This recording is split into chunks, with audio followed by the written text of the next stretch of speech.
سامعین، اگر آپ کا پلاٹ بحریہ ٹاؤن فیز 8 کے سیکٹر F2 F3 F4 یا سیکٹر P میں ہے تو یہ ویڈیو آپ کے لیے بہت ضروری ہے، کیونکہ ابھی گزشتہ چند گھنٹوں میں ان تمام سیکٹروں میں بھاری کنکریٹ سلیب، باڑ اور دیواریں لگنا شروع ہو گئی ہیں۔ کچھ لوگ پوچھ رہے ہیں کیا یہ قبضہ ہے، کوئی غیر قانونی کارروائی ہے، یا پھر پردے کے پیچھے کوئی بڑا سودا ہوا ہے۔ آج ہم اس پوری کہانی کو سمجھیں گے۔ السلام علیکم، میں ہوں محمد فیضان خان، رہبر اسٹیٹ کنسلٹنٹ سے۔ آج کی ویڈیو میں ایک ایسے موضوع پر بات کریں گے جو اس وقت ٹوئن سٹیز کی پراپرٹی مارکیٹ میں ہنگامہ برپا کیے ہوئے ہے۔ پچھلے چند روز سے بحریہ ٹاؤن فیز 8 کے سیکٹر F2 F3 اور سیکٹر P میں زمینی سطح پر بہت غیر معمولی سرگرمیاں دیکھی جا رہی تھیں۔ مین ڈبل روڈ کے بیچ میں تعمیراتی کام شروع ہو گیا تھا، بھاری کنکریٹ سلیب گرائے گئے، حد بندی کی دیواریں کھڑی ہونے لگیں اور لوگوں کے سوشل میڈیا پر طوفان آ گیا۔ پھر کل 15 جون 2026 کو ٹیک نیوز، پاکستان آبزرور اور دی اوپینین سمیت متعدد میڈیا آؤٹلیٹس نے یہ خبر باضابطہ طور پر کنفرم کی۔ DHA نے بحریہ ٹاؤن فیز 8 کے سیکٹر F2 F3 F4 اور سیکٹر P کا انتظامی کنٹرول سنبھال لیا ہے اور اس پورے علاقے کو DHA سیکٹر 4 کا نام دے دیا گیا ہے۔ اب سوال یہ ہے کہ یہ سب کیوں ہوا؟ کیا یہ واقعی ایک آفیشیل ہینڈ اوور ہے یا ایک طرح کا کارپوریٹ قبضہ ہے؟ اور سب سے اہم، اس علاقے کے پلاٹ مالکان کا کیا بنے گا؟ سامعین، یہ معاملہ کوئی اچانک نہیں ابھرا، اس کی جڑیں سالوں پرانی ہیں۔ آپ کو یاد ہوگا کہ DHA فیز 7، جسے پہلے DHA ویلی کے نام سے جانا جاتا تھا، یہ دراصل DHA اور بحریہ ٹاؤن کا ایک مشترکہ منصوبہ تھا۔ اس میں بحریہ ٹاؤن نے DHA سے کئی ارب روپے وصول کیے اور جوابی عہد کیا کہ وہ ڈیولپمنٹ کا کام مکمل کرے گا اور DHA کو ایک مخصوص رقم واپس کرے گا۔ وہ کام تاخیر کا شکار ہوا، قانونی لڑائیاں شروع ہوئیں اور نوبت یہاں تک پہنچی کہ بحریہ ٹاؤن نے DHA کو 62 ارب روپے کا ایک چیک دیا جو باؤنس کر گیا، یعنی بحریہ ٹاؤن DHA کا مقروض ہو چکا تھا۔ اور جب نقد رقم ادا نہ ہو سکی تو فیصلہ ہوا زمین دو۔ اب رپورٹس کے مطابق DHA نے اپنے ان بقایا واجبات کے وصولی کے لیے بحریہ ٹاؤن فیز 8 کے سیکٹر F2 F3 F4 اور P کا کنٹرول سنبھال لیا ہے۔ اب اس میں یہ بات ابھی واضح نہیں ہے کہ یہ عمل بطور قرضے کی ادائیگی ہے یا ایک آپسی تسویے کے تحت نتیجے میں وقوع پذیر ہوا ہے، تو اسے فی الوقت قبضہ نہیں کہا جا سکتا۔ ابھی وقت بتائے گا کہ یہ ایک کارپوریٹ سیٹلمنٹ ہے، ایک مالی تسویہ جس میں زمین بطور ادائیگی منتقل کی گئی ہے، یا کچھ اور۔ لیکن اس سارے معاملے میں نہ DHA نے عوامی سطح پر کوئی باضابطہ بیان دیا، نہ بحریہ ٹاؤن سے کوئی وضاحت آئی۔ پلاٹ مالکان کو کوئی نوٹس نہیں آیا، کوئی میٹنگ نہیں بلائی گئی، اور ایک صبح اٹھے تو ان کے گھر کے سامنے DHA کا بورڈ لگا ہوا تھا۔ ٹاپک پر آگے بڑھنے سے پہلے بحریہ کی تاجر برادری نے جو کیا اور اس کا آفیشیل جواب کیا آیا وہ سن لیں۔ جب یہ خبر بحریہ کی مارکیٹ میں پھیلی تو بحریہ کی ریل اسٹیٹ تاجر برادری ایکٹیو ہوئی اور بحریہ کی انتظامیہ سے رابطہ کیا۔ کرنل جمیل صاحب کے ساتھ میٹنگ ہوئی تو ان کا موقف یہ تھا کہ ابھی بحریہ ٹاؤن کی سینئر قیادت، جن میں بریگیڈیئر لیاقت اور رضوان صاحب شامل ہیں، بحریہ کارپوریٹ آفس میں اسی سلسلے میں میٹنگ کر رہے ہیں۔ جیسے ہی وہ میٹنگ سے واپس آئیں گے آپ کو آگاہ کر دیا جائے گا۔ یہ بیان 15 جون 2026 کا ہے۔ آج بروز منگل تاجر برادری نے بحریہ ٹاؤن کی انتظامیہ سے دوبارہ ملاقات کرنی ہے۔ جیسے ہی کوئی اپڈیٹ آتی ہے آپ کو آگاہ کر دوں گا۔ دوستو، یہ پہلی بار نہیں ہو رہا اسلام آباد کی ریل اسٹیٹ ہسٹری میں، اس سے پہلے بھی ایسا ہو چکا ہے۔ اسلام آباد کا زون 4 سیکٹر 5 سے 9 یہ مکمل طور پر ڈیولپ بتائے جانے والے پلاٹ تھے۔ قیمتیں بھی اونچی تھی، 1 کنال کا پلاٹ 60 لاکھ روپے اور 10 مرلے کا پلاٹ 40 لاکھ روپے، اور لوگوں کو بتایا گیا کہ فوری تعمیر شروع کر سکتے ہیں۔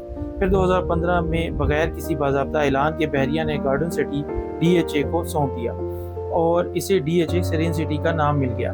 نتیجہ، پہلا ٹرانسفر آفس بند ہو گیا ایک غیر معینہ مدت کے لیے۔ دوسرا، بحریہ نے پلاٹ مالکان پر مزید ڈیولپمنٹ چارجز عائد کر دیے، ایک کنال پر 35 لاکھ اور 10 مرلے پر 25 لاکھ، حالانکہ ان لوگوں نے پہلے ہی پوری قیمت ادا کی ہوئی تھی۔ تیسرا، 5000 سے زائد پلاٹ مالکان احتجاج پر اترے لیکن کوئی خاص نتیجہ نہ نکلا۔ چوتھا، ڈی ایچ اے نے پرانے الاٹمنٹ لیٹروں کو تبدیل کرنے کے لیے اضافی رقم طلب کی۔ یہی وہ تجربہ ہے جو آج فیز 8 کے پلاٹ مالکان کی ذہنوں میں گونج رہا ہے، اور ان کی پریشانی بالکل بجا ہے۔ اب آتے ہیں اس بات پر کہ اس وقت زمین پر صورتحال کیا ہے۔ رپورٹس کے مطابق سب سے زیادہ سرگرمی سیکٹر F2 میں دیکھی جا رہی ہے۔ ڈی ایچ اے کی ٹیمیں فعال طور پر مین ڈبل روڈ سمیت مختلف مقامات پر بھاری کنکریٹ سلیب، باڑ اور حد بندی کی دیواریں نصب کر رہی ہیں۔ یہ صرف کاغذی ٹرانسفر نہیں، ڈی ایچ اے پریکٹیکل طور پر اس علاقے پر اپنا کنٹرول قائم کر رہا ہے۔ F2، F3، F4 اور سیکٹر P میں بھی حد بندی کی کارروائی ہو رہی ہے، اگرچہ یہ ابھی ابتدائی مراحل میں ہے۔ اب سوال یہ اٹھ رہا ہے کہ بحریہ اورچرڈ کا کیا ہوگا۔ یہ علاقہ F4 اور F5 کے سے ملحق ہے، اور کئی لوگ پریشان ہیں کہ آیا یہ سیکٹر بھی اس ٹیک اوور کی زد میں آئیں گے یا نہیں۔ ابھی تک آفیشیل طور پر اورچرڈ کا ذکر کسی رپورٹ میں نہیں آیا، لیکن سیکٹر جی کے رہائشی بھی بے چین ہیں کہ ڈی ایچ اے کہیں ان کی طرف رخ نہ کر لے۔ ابھی تک نہ ڈی ایچ اے نے کوئی باضابطہ پریس ریلیز جاری کی ہے، نہ بحریہ ٹاؤن نے کوئی وضاحتی بیان دیا ہے۔ یہ خاموشی خود بہت کچھ کہہ رہی ہے۔ اب آتے ہیں اس ویڈیو کے سب سے اہم حصے پر، وہ سوالات جو ہر پلاٹ مالک اور سرمایہ کار پوچھ رہا ہے۔ پہلا سوال، میرے پاس بحریہ ٹاؤن کا الاٹمنٹ لیٹر ہے، کیا وہ بیکار ہو جائے گا؟ ابھی تک کوئی آفیشیل گائیڈ لائن نہیں آئی، لیکن گارڈن سٹی کی تاریخ بتاتی ہے کہ ڈی ایچ اے نے وہاں بھی پرانے الاٹمنٹ لیٹروں کے بدلے نئے الاٹمنٹ جاری کیے، لیکن اضافی چارجز کے ساتھ۔ میرا مشورہ ہے کہ ابھی گھبرائیں نہیں، انتظار کریں، لیکن اپنا الاٹمنٹ لیٹر، ادائیگی کی تمام رسیدیں اور کوئی بھی قانونی دستاویز سنبھال کر رکھیں۔ دوسرا سوال، کیا D H A development charges لگائے گا؟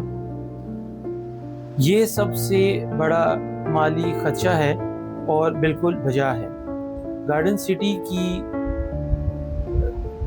سٹی کے تجربے کے بنیاد پر اور ڈی ایچ اے فیز 3 کی مثال کو دیکھتے ہوئے یہ امکان موجود ہے کہ ڈی ایچ اے اپنے سٹینڈرڈز کے مطابق انفراسٹرکچر اپ گریڈ کرنے کے لیے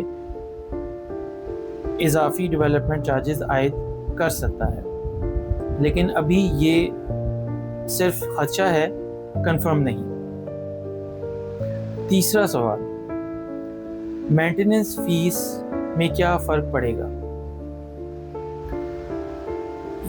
یہاں تصویر کا ایک مثبت پہلو بھی ہے۔ کئی رہائشیوں کا کہنا ہے کہ بحریہ ٹاؤن کی خدمات حالیہ مہینوں میں کافی خراب ہوئی ہیں۔ صفائی، سیکیورٹی، سڑکوں کی حالت، ڈی ایچ اے کا سسٹم زیادہ ڈسپلنڈ ہے، اور کئی لوگ اس تبدیلی کو ایک راحت کے طور پر دیکھ رہے ہیں۔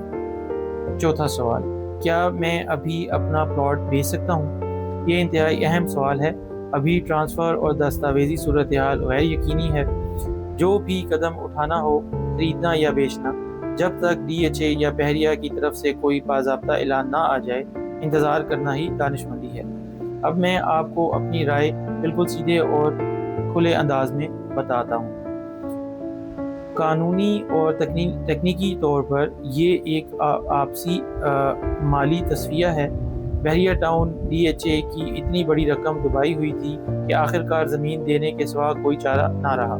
یہ بالکل ایسے ہے جیسے کوئی قرض دار اپنا مکان قرض خواہ کو سونپ دے، اسے غیر قانونی نہیں کہا جا سکتا، لیکن اخلاقی طور پر یہ ہزاروں عام پاکستانیوں کے ساتھ ایک بڑی زیادتی ہے جس کا اس کارپوریٹ جنگ سے کوئی تعلق نہیں تھا۔